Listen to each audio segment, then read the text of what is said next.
Good morning, student. I am RC Shah, your chemistry PGT. Today I will discuss chapter second, acid, base and salt, class 10th. तो हम बताएं आप लोगों को, जैसे आज हम क्लास 10th के केमिस्ट्री का जो सेकेंड चैप्टर है एसिड बेस और साल्ट के विषय में डिस्कशन करेंगे।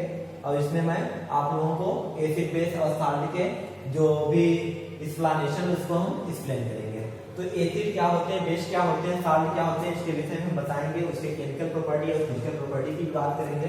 तो सबसे पहले हम इस चैप्टर को स्टार्ट करने से पहले इसका इंट्रोडक्टिंग पार्ट क्या है, इसके इंट्रोडक्टिंग पार्ट में हम आपको इसके इंट्रोडक्टिव पार्ट के विषय में बताएंगे। सबसे पहले हम बात करते हैं कि जैसा कि आप लोग जानते हैं कि प्रेजेंट टाइम में टोटल 118 एलिमेंट डिस्कवर कर चुके हैं, जिसमें से आपके 90% एलिमेंट जो होते हैं नेचुरली अकरिंग होते हैं और आपके रिमेनिंग जो है आपके 10% अप्रोक्सीमेट वो आपके सिंथेटिक होते हैं, मीन्स आर्टिफिशियल एलिमेंट्स हैं।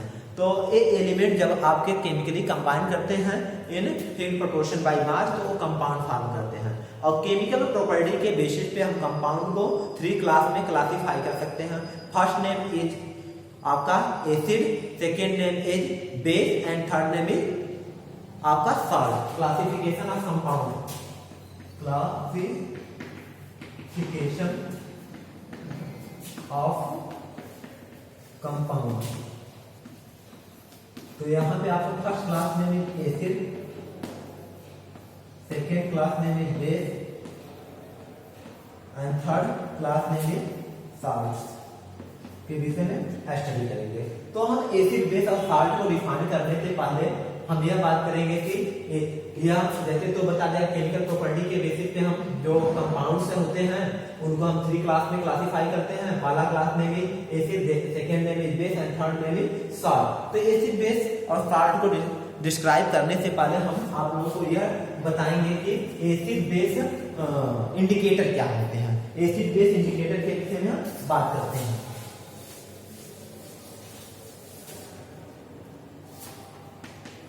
Indicator for testing acids and bases. तो एसिड बेस इंडिकेटर क्या होते हैं, इसको हम बोल सकते हैं एसिड बेस इंडिकेटर क्या होते हैं। इंडिकेटर मीन्स क्या होता है कि जैसे कोई भी हमारा सॉल्यूशन दिया गया हो वह यह इंडिकेट करे कि यह दिया गया सॉल्यूशन जो है एसिडिक है या बेसिक है, यह बताए कि कौन सा सॉल्यूशन हमारा एसिडिक है, कौन सा सॉल्यूशन बेसिक है। तो हम ऐसे सब्सटेंस को हम क्या बोलते हैं, इंडिकेटर। कहने का मतलब यहाँ पे हम बोल सकते हैं जो इंडिकेटर है वो एक डाई होता है। इंडिकेटर क्या होता है, डाई होता है। डाई होता है जिसको हम क्या करते हैं, जब सॉल्यूशन में ऐड करते हैं या पुट इन सॉल्यूशन, तो उसका कलर क्या होता है, चेंज हो जाता है, मीन डिफरेंट कलर को शो करता है। तो ऐसे सब्सटेंस या ऐसे जो ये डाई है उसको हम क्या बोलते हैं, इंडिकेटर। तो हम इंडिकेटर को डिफाइन कर सकते हैं कि ऐसे सब्सटेंस जिनको हम सॉल्यूशन में ऐड करें या डिजोल्व करें तो उसका कलर क्या हो, डिफरेंट हो जाए या चेंज हो जाए, तो ऐसे सब्सटेंस को हम क्या बोलते हैं, इंडिकेटर। तो इंडिकेटर में हम बात करेंगे जो मोस्ट कॉमन इंपॉर्टेंट हमारे इंडिकेटर हैं जिसके विषय में हमको यहाँ पे पढ़ना है, वो आपके 3 हैं। फर्स्ट आपका जो है नेचुरल इंडिकेटर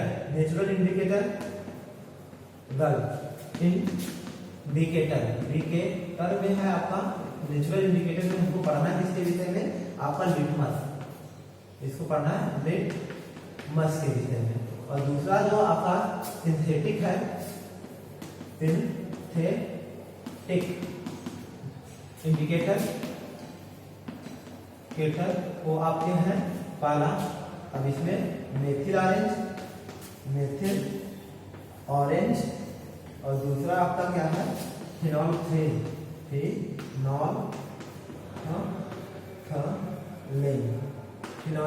है। तो इसमें सबसे पहले हम बात करेंगे कि लिटमस क्या होता है। और ये लिटमस जो होता है आपका, मैं बता दिया नेचुरल इंडिकेटर है जो आपका इससे लाइकेन से प्राप्त होता है। तो इसको हम लिटमस जो होता है, लिटमस आपका जो इसका न्यूट्रल कलर होता है, लिटमस का जो न्यूट्रल कलर होता है वो क्या होता है, पर्पल होता है, पर्पल। न्यूट्रल कंडीशन में पर्पल कलर को करता है, वहीं पे मेथिल ऑरेंज जो है न्यूट्रल कंडीशन में आपका रेड कलर को करता है, और इसका जो न्यूट्रल कलर होता है वो क्या होता है, कलरलेस होता है, कलरलेस होता है।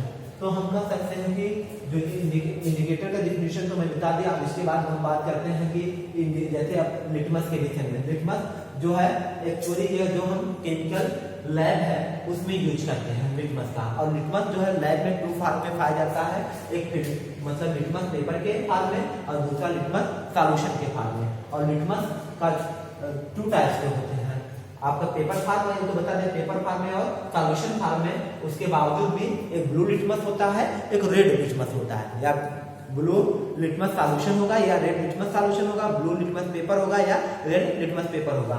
तो हम अगर हमारे पास रेड लिटमस है और ब्लू लिटमस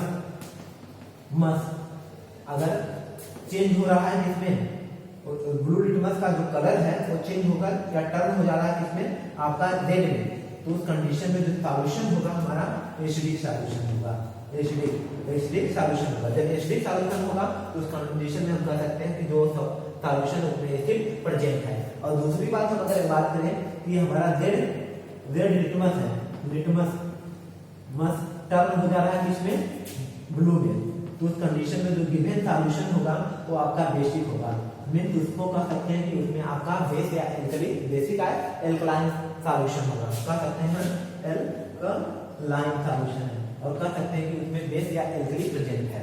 तो इस तरह हम अब दूसरे की बात करते हैं कि अगर हम एसिड है तो उसमें ब्लू लिटमस टर्न हो जाता है रेड में, और बेस है तो उस कंडीशन में रेड लिटमस टर्न हो जाता है ब्लू में। अब हम बात करते हैं कि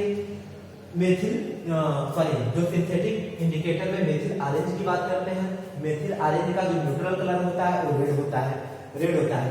तो मेथिल ऑरेंज का जब हम इंडिकेटर के फॉर्म में यूज करते हैं, अगर यह मेथिल ऑरेंज का कलर टर्न हो जाता है किसमें, आपका इसमें क्या बोलते हैं, रेड कलर में चेंज होता है, मतलब वो methyl orange with red colour in acidic solution में आपका जो मेथिल ऑरेंज होता है,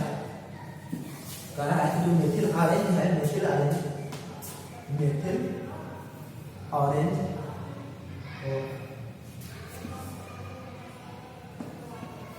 जो होता है वो methyl orange gives red colour in acid, methyl orange gives red colour in acid and gives yellow colour in base.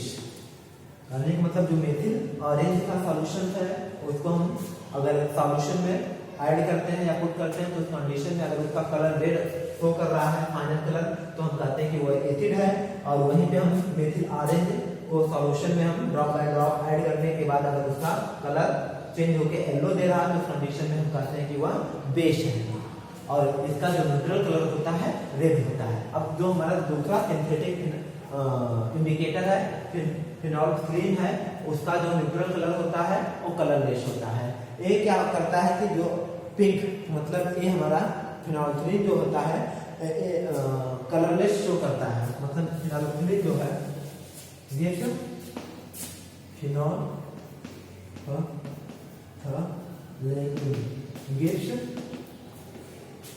Colourless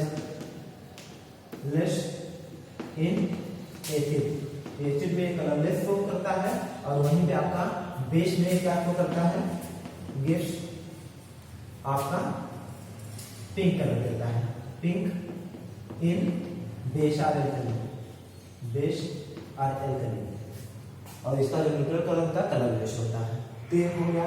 उसी तरह अगर हम बात करें और भी हमारे जो है नेचुरल इंडिकेटर्स हैं, जैसे हम टर्मेरिक की बात करें, टर्मेरिक का जो न्यूट्रल कलर होता है वो आपका येलो होता है, लेकिन यह बेस के साथ रेड कलर देता है। अगर बेसिक मतलब टर्मेरिक गिव्स रेड कलर इन बेस, यानी मतलब अगर टर्मेरिक जो है वो अगर बेस के साथ, जैसे फॉर एग्जांपल में सोडियम हाइड्रोक्साइड के साथ अगर हम उसको देखें तो वह कैसा कलर देता है, रेड कलर देता है, तो हम कहते हैं कि यह बेसिक है।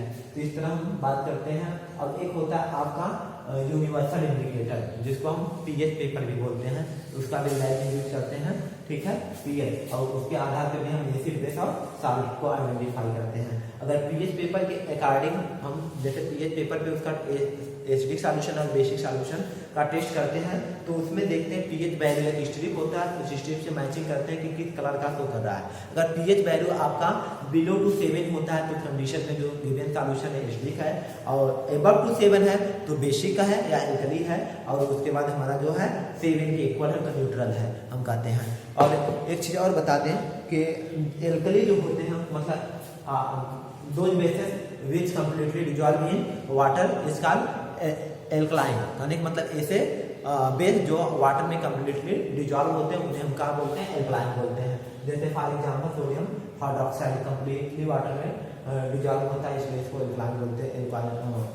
सॉरी अमोनिया जैसे है, अमोनिया को वाटर में डिजॉल्व करेंगे तो completely डिजॉल्व हो जाता है, तो ये आपका alkaline है। तो इस तरह हम कह सकते हैं कि all bases are alkali but all alkali are not bases, यानी मतलब सभी alkali हमारे बेस होते हैं बट सभी alkali हमारे बेस होते हैं बट सभी बेसेस हमारे alkali नहीं होते हैं। अब हम बात करेंगे कि एसिड क्या होते हैं, बेस क्या होते हैं, एसिड क्या होते हैं, उसके विषय में फर्स्टली हम एसिड की बात करेंगे। तो यहाँ पे एसिड जो वर्ड है लैटिन वर्ड से लिया गया है, लैटिन वर्ड एसिटम से लिया गया है, किससे, एसिटम, लैटिन वर्ड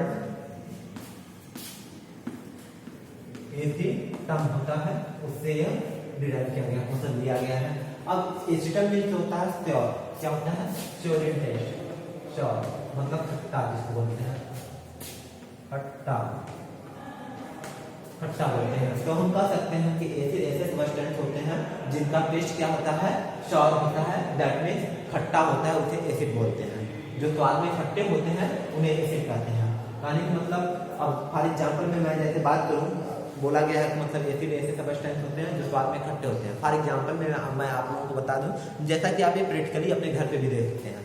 हम एक लेमन को ले लेते हैं, मतलब एक नींबू ले लेते हैं, उसको नाइफ से कटिंग कर लेते हैं। कटिंग करने के बाद उसके टेस्ट को हम देखते हैं कि उसका टेस्ट कैसा आता है, सॉर होता है, मीन्स खट्टा होता है, तो हम कहते हैं कि इसमें एसिड प्रेजेंट है, मीन्स उसमें क्या है, लेमन में साइट्रिक एसिड प्रेजेंट है। इसी तरह हम अगर अदर जो हमारे फूड मटेरियल हैं, जैसे हम यहाँ पे ले लिया क्या बोलते हैं, ये तो बोला गया लेमन ले लिया गया या ऑरेंज ले लिया गया, तो उसमें आपका साइट्रिक एसिड प्रेजेंट है। उसी तरह हम अगर एप्पल लेते हैं तो उसमें आपका मैलिक एसिड होता है, और वहीं पे टामरिंड लेते हैं तो वहाँ पे टार्टरिक एसिड होता है, या अनराइपेन ग्रेप्स होता है तो उसमें भी आपका टार्टरिक एसिड होता है। रेड एंड का जो स्टिंग होता है उसमें भी आपका फार्मिक एसिड पाया जाता है। फिर आपका जो विनेगर बोलते हैं या सिरका बोलते हैं, एस्टिक एसिड, उसमें एस्टिक एसिड, विनेगर या सिरका जो होता है उसमें एस्टिक एसिड पाया जाता है। तो इस तरह हम कह सकते हैं कि हमारे बहुत से डेली फूड मटेरियल जो हम यूज करते हैं उसमें आपके एसिड प्रेजेंट होते हैं, जिसको हम लेते हैं। लेकिन ये एसिड जिनको हम क्या करते हैं, ड्रिंकिंग करते हैं या तो ईटिंग करते हैं, वो हमारे ऑर्गेनिक एसिड होते हैं या कार्बनिक एसिड होते हैं। तो हम अब बात करेंगे यहाँ पे ऑर्गेनिक एसिड या कार्बनिक एसिड क्या होते हैं, और दूसरा बात करेंगे कि मिनरल एसिड या इनऑर्गेनिक एसिड क्या होते हैं। मतलब इससे डेली लाइफ में यूजिंग के बेस पे हम इसको दो कैटेगरी में कैटेगराइज कर रहे हैं। फर्स्ट में भी मिनरल एसिड एंड सेकेंड में भी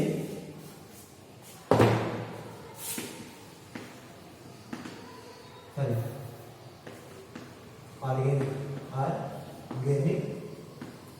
एसिड, और इसको हम बोल सकते हैं कार्बनिक एसिड। और दूसरा हम बात करेंगे ऑर्गेनिक के बाद mineral acid, sorry inorganic acid और mineral acid.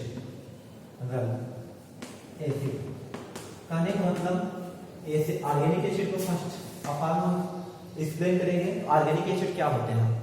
Organic acid are those acid which can use in daily food material, यानी मतलब जिसको हम अपने डेली फूड मटेरियल्स में यूज कर सकते हैं, उसमें आपका ऑर्गेनिक एसिड होता है। कहने का मतलब जैसा कि अभी मैं बात किया हूँ टमाटो, उसमें क्या होता है, मैनिक एसिड होता है। और वहीं पे हम टामरिंड की बात करते हैं तो इसमें टार्टरिक होते हैं। अनराइप ग्रेप्स होता है तो उसमें भी आपका टार्टरिक एसिड होता है। और उसके बाद अनराइप आपका मैंगो है, लेमन है, उसके बाद ऑरेंज है, फिर उसके बाद आंवला है, उसमें आपका क्या है, साइट्रिक एसिड पाया जाता है। जो कर्ड है, मिल्क से कर्ड बनता है, उसमें आपका क्या बोलते हैं, ये आपका पाया जाता है, क्या बोलते हैं, लैक्टिक एसिड पाया जाता है। तो ये हमारे डेली फूड मटेरियल में वीक एसिड होते हैं। लेकिन ये सब ऑर्गेनिक एसिड जो होता है हम डेली जो यूज करते हैं, जिसमें आपके कार्बन प्रेजेंट होते हैं, कार्बनिक तो समझते हैं, उसे हम ऑर्गेनिक बोलते हैं।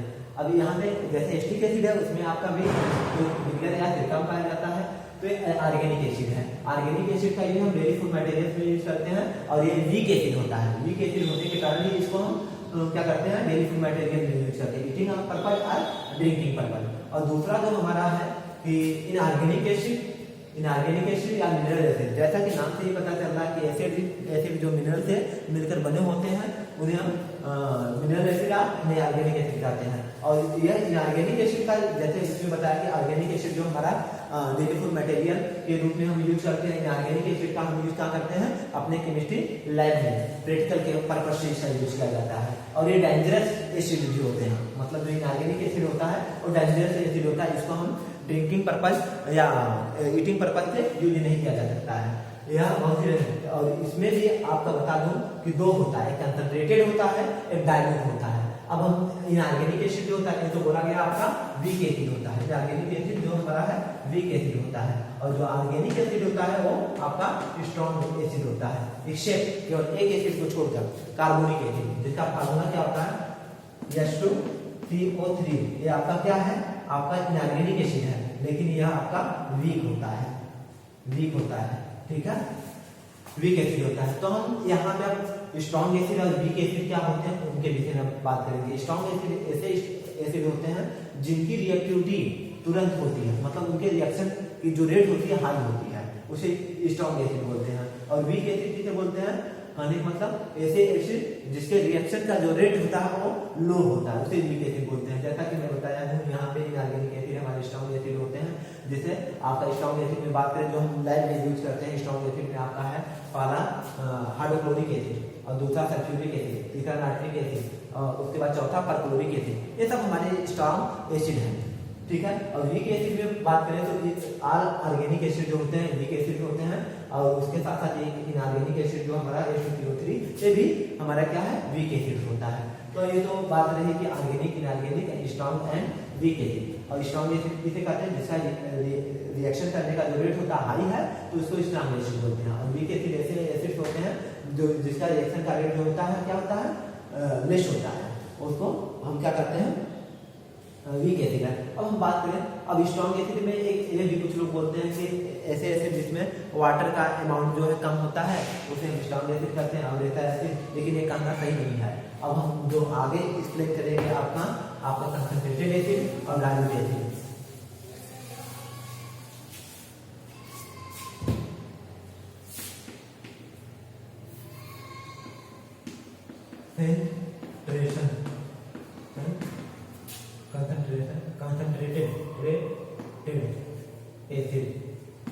मीन्स इसको कौन एसिड एंड डाइल्यूट एसिड भी बोल सकते हैं। कंसंट्रेटेड एसिड, शॉर्ट में लिखते हैं कौन एसिड, एंड सेकेंड आपका डाइल्यूट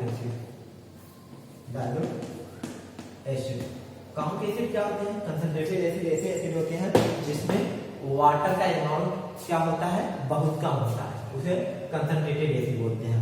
मतलब वाटर का जो अमाउंट हो बहुत ही कम होता है, तो उसे कंसंट्रेटेड एसिड कहते हैं। और इनकी रिएक्शन करने का जो रेट होता है वेरी हाई होता है। जैसे हम फॉर एग्जांपल में कह सकते हैं concentrated hydrochloric acid, concentrated sulphuric acid, concentrated nitric acid, concentrated perchloric acid, ठीक है। तो कंसंट्रेटेड एसिड इस तरह बोल सकते हैं। और डाइल्यूट एसिड क्या होता है, डाइल्यूट एसिड ऐसे एसिड होते हैं जिसमें more amount of water present होता है, और जिसका जो रेट होता है, rate of reaction as compare to concentrated acid से कम होता है। कहने का मतलब कंसंट्रेटेड एसिड हाईली रिएक्टिव होता है, क्योंकि उसमें less amount of acid water present होता है। और डाइल्यूट एसिड जो होता है हाईली लेस रिएक्टिव होता है क्योंकि इसमें वाटर का अमाउंट अधिक होता है।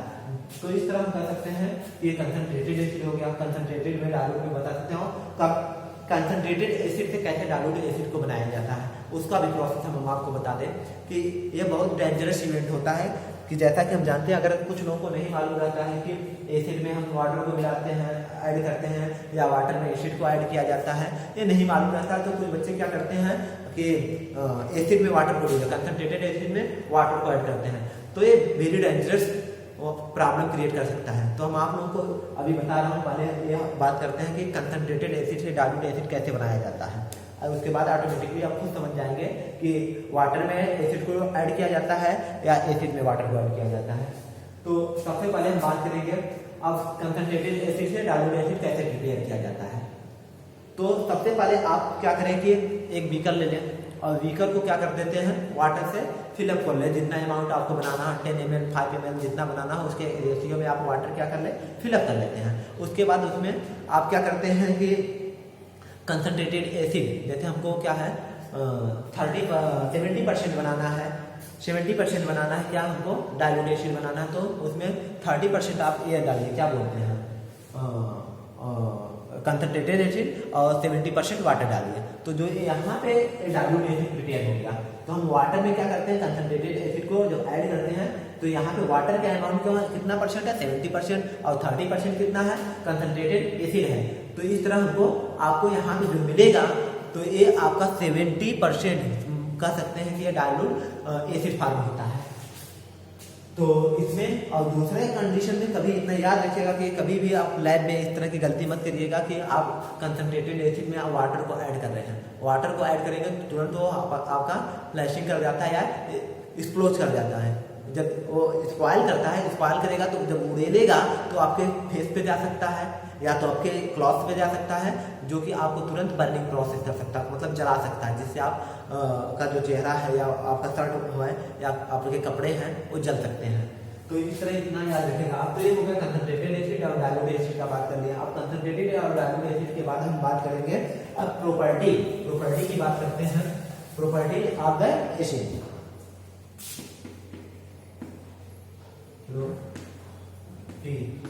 प्रॉपर्टी की बात करते हैं तो जब फिजिकल, इसमें दो प्रॉपर्टी होती है, पहला फिजिकल प्रॉपर्टी और दूसरा केमिकल प्रॉपर्टी।